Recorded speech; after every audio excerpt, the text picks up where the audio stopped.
Buddy, Andrew here with the WickedFile team. Today I wanted to go over a fan favorite feature of WickedFile, and that is our search functionality. That is where you're able to search for whatever exists in your system, whatever data is in the system, whether it's a scan or repair order data or a transaction, by any word, letter, or number. It is such a powerful feature in WickedFile and a customer favorite. So there's two ways we can access this. We can hit this magnifying glass here in the top right corner, or we could move our mouse cursor over here to the left side and click on search right here. And you're actually going to get three different options for searching.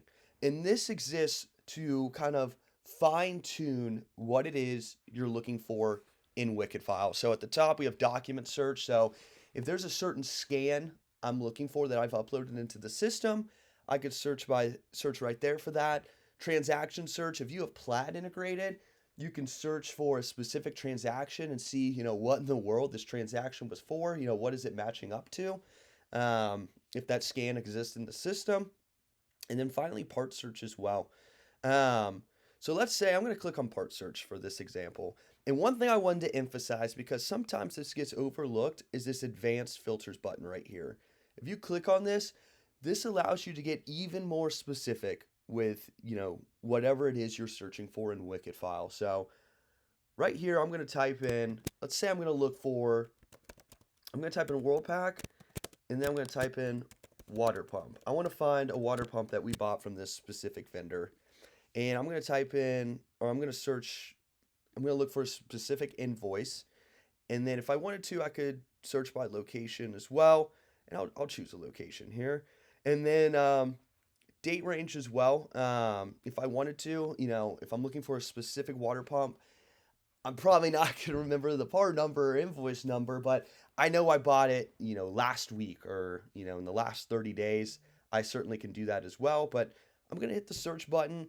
It's going to look for the water pumps that I've bought here, and you can see for a specific shop location, you can see, here's my water pumps here that I've bought. If I wanted to, I could actually click and open up that specific invoice and see that specific scan.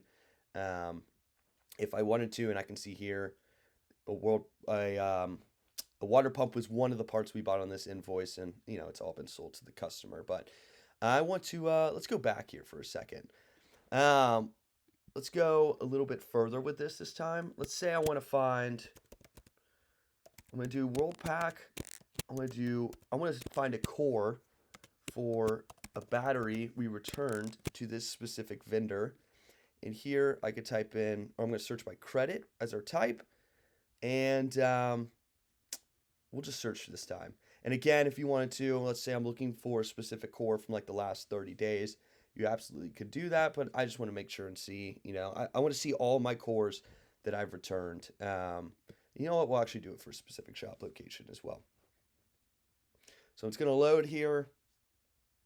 Hopefully I didn't mess it up. There we go. Perfect. So I can now see here's every single battery core I have returned at this specific shop location.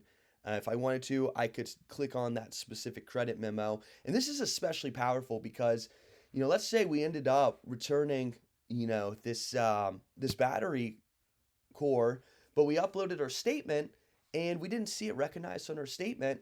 Well, now I can quickly pull up that specific credit memo inside of WickedFile, call up the vendor and say, hey, why didn't you apply this credit memo to my statement at the end of the month? Because that is something we have heard happen before to multiple customers. So now you have that power right here in WickedFile. So I'm going to go to transaction search here. And let's say, we had a transaction for, $20. I'm just trying to figure out what in the world this was for. So I'll type in 20, the amount 20 right there, and I'll click on a location here. We'll switch it up this time. And I can see right here, here's all my transactions for $20 from this specific shop location. Again, I could choose specific date ranges if I wanted to, but I can see here we spent $20 at 7-Eleven, and I can see the exact invoice that this is associated for. Now it's 7-Eleven, so as I as I was thinking, it's gonna be a receipt, but I can see that receipt right here in WickedFile. So again, I just wanted to emphasize the power of this. Again, it is a fan favorite feature among our customers, but just being able to find anything and everything uploaded in here, also around, your banking and credit card transactions, and even your repair order data as well. So no more having to go through filing cabinets or folders and just going through that headache intensive process. Now it takes me 5 seconds, 10 seconds to find this stuff and see what everything's matching to.